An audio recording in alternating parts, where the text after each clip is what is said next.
సూర్యాపేట జిల్లా కేంద్రంలోని రాజీవ్ నగర్ పిడమర్తి మల్లన్న చౌరస్తా నందు 23వ వార్డులో పిడమర్తి మల్లన్న యువసేన కమిటీ ఆధ్వర్యంలో ఏర్పాటు చేసిన గణనాథుని 24 అడుగుల విగ్రహం దగ్గర బుధవారం నిర్వహించిన లడ్డు వేలంపాటలో సూర్యాపేట జిల్లా కేంద్రానికి చెందిన బత్తుల హరిచరణ్ 1,116 రూపాయలకు దక్కించుకున్నారు.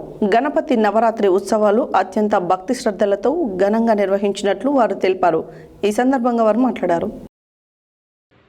సూర్యాపేట జిల్లా కేంద్రంలోని రాజీవ్ నగర్ పిడమర్తి మల్లన్న చౌరస్తా నందు 23వ వార్డులో పిడమర్తి మల్లన్న యువసేన కమిటీ ఆధ్వర్యంలో ఏర్పాటు చేసిన గణనాథుని 24 అడుగుల విగ్రహం దగ్గర బుధవారం నిర్వహించిన లడ్డు వేలంపాటలో సూర్యాపేట జిల్లా కేంద్రానికి చెందిన బత్తుల హరిచరణ్ 1,116 రూపాయలకు దక్కించుకున్నారు.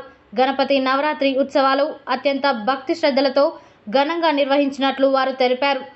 ఈ సందర్భంగా వారు మాట్లాడుతూ విఘ్నాలు తొలగి ప్రతి ఒక్కరూ సుఖ సంతోషాలు ఆయురారోగ్యాలతో ఉండాలని ఆకాంక్షించారు.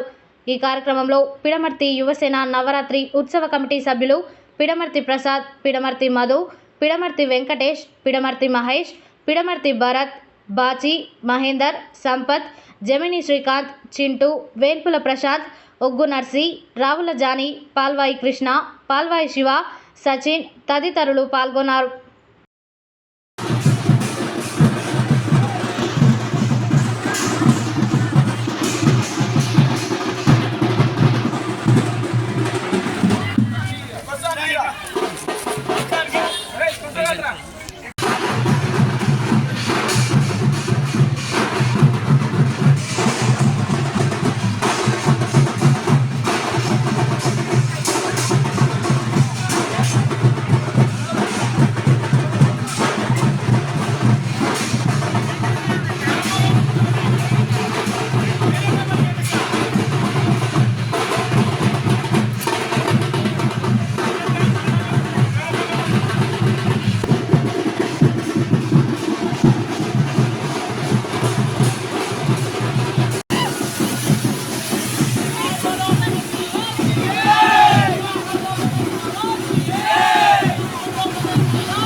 బత్తుల హరిబాబు గారు 1,16,000కి మన పిడమర్తి మల్లన్న యువసేన ఆధ్వర్యంలో జరిగిన లడ్డుపాటలో పాల్గొని 1,16,000 విజయవంతంగా కైవసం చేసుకున్నాడు.